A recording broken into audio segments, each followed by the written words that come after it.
நோம்பு முடிஞ்சதுலேருந்து chicken beef பக்கம் போகாமல் தான் நல்லா நினைக்குது. ஸோ அதனால் இன்றைக்கி நல்லா கெக்கிரியை நல்லா பாலுக்கு நல்லா குக் பண்ணி அதே மாதிரி நெத்திலியை நல்லா ஆனியன் எல்லாம் போட்டு வதக்கி எடுத்தாச்சு. அதே மாதிரி கீரை நெத்திலி மீன் எப்பயுமே செய்யப்போகல. நெத்திலி மீனை செய்கிறண்டாலும் சரி, காஞ்ச நெத்திலியை செய்கிறண்டாலும் சரி, நீங்கள் ஒரு நாளுமே அதுக்கு டொமாட்டோ ஆட் பண்ண வேணும். அது அவ்வளோ நல்ல இல்லை.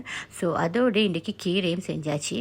எப்பயுமே இந்த மாதிரி ஒரு சாப்பாடு இருந்து நின்றாலும் திண்டு பாருங்கள், சூப்பராக ஆயிக்கும். பவுத்துக்கு பாரமே இருக்காது. ஸோ அதனால் நான் இன்றைக்கி இந்த மாதிரி தான் செஞ்சேன்.